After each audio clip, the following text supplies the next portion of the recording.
안녕하세요. 터미입니다. 오늘 들려줄 무서운 이야기는요. 저번 시간에 이어서 박보살 이야기 15화를 들려드릴 건데요. 오늘은 저수지에서 겪은 물귀신 이야기고요.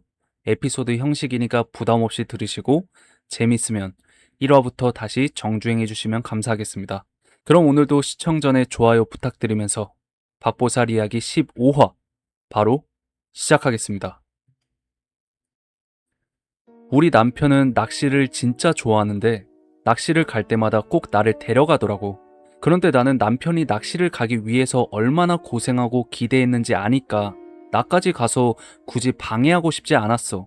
그래서 화장실을 최대한 참다가 도저히 안 될 때만 같이 가달라고 부탁을 했지. 우리가 자주 가던 낚시터는 사방이 산으로 둘러싸인 조용한 저수지였거든. 그러던 작년 11월 초 월척이 잘 낚이는 시기가 찾아왔지. 마침 내 친한 동생도 막 연애를 시작했는데 동생 남자친구도 낚시 광이라고 하더라고. 그래서 우리는 넷이 더블 데이트도 할 겸 저수지에 가서 낚시를 하기로 했어. 그렇게 저수지에 도착해서 삼겹살에 소주도 마시고 라면도 끓여 먹으면서 정말 즐거운 시간을 보내고 있었지. 그리고 남자들은 밤에 낚시를 하러 물가로 나갔고 나랑 동생은 텐트 근처에서 수다를 떨고 있었어. 그런데 밤 11시쯤에 전혀 예상치 못한 사람한테 전화가 왔더라고. 바로 내 친구 박보살이었는데 원래 이 시간에는 기도를 해서 절대 전화할 상황이 아니었거든. 근데 전화를 받자마자 지금 어디냐면서 당장 거기서 나오라고 소리를 지르는 거야.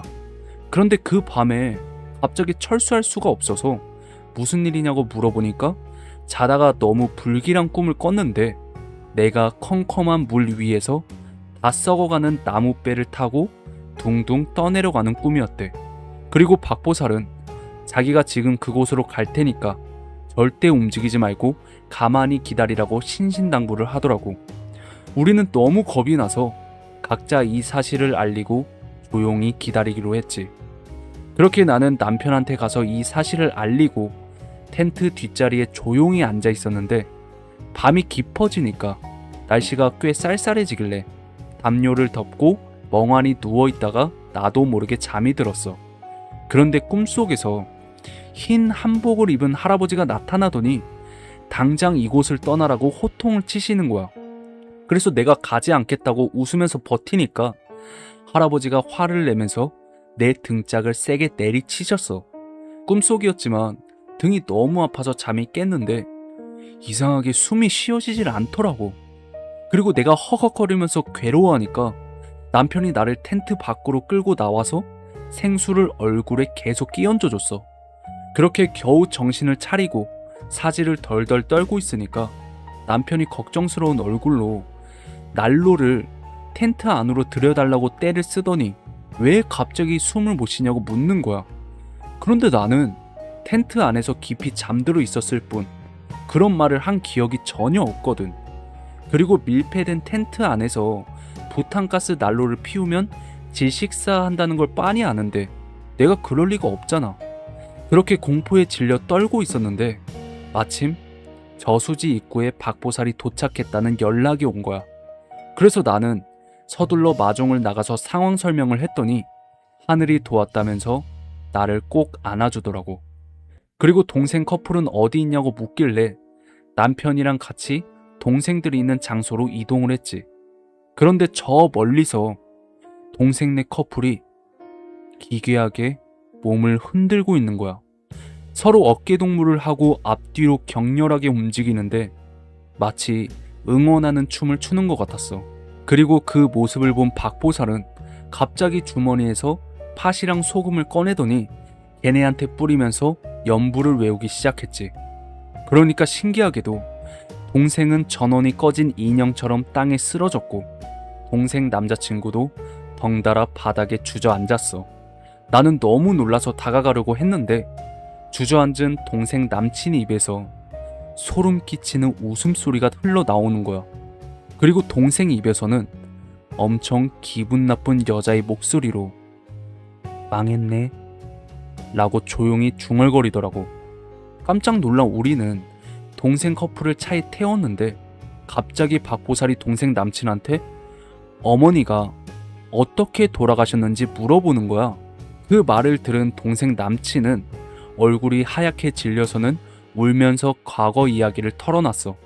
사실 그 남친은 어릴 적에 자식이 없던 큰 아버지 댁으로 강제 입양돼서 그분들 손에 자랐다고 해. 그렇게 세월이 흘러 큰 아버지가 돌아가시고 홀로 남은 큰 어머니는 외로움을 견디지 못하고 시골로 내려오신 거야. 근데 피는 물보다 진한 법이라 자신도 모르게 친어머니를 더 애틋하게 챙겼나 보더라고. 심지어 여자친구를 집으로 데려와서 친어머니를 진짜 엄마라고 소개했고, 그걸 들은 큰 어머니는 큰 상처를 받으셨지. 결국 상실감을 이기지 못한 큰 어머니는 과수원 옆 저수지에서 스스로 몸을 던져 생을 마감하셨어.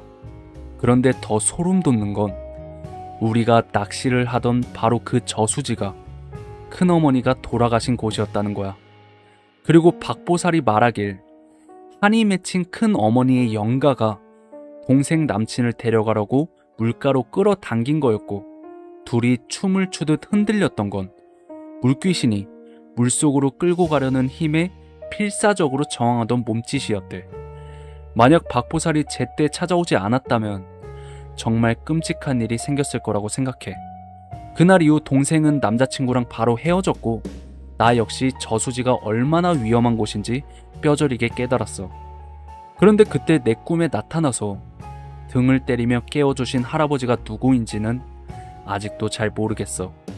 내 생각엔 조상님 같은데 그래도 덕분에 무사히 살아 돌아올 수 있었던 것 같아. 오늘 박보살 이야기 15화는 여기까지야. 네, 일단 이 남자친구의 행동은 좀 호불호가 갈릴 것 같은데요. 저였으면 아무리 피가 진한 법이어도 저렇게는 행동 안 했을 것 같아요. 그리고 물귀신은 한이 많은 악귀인데 얼마나 한이 많았으면 물귀신이 됐을까 싶네요.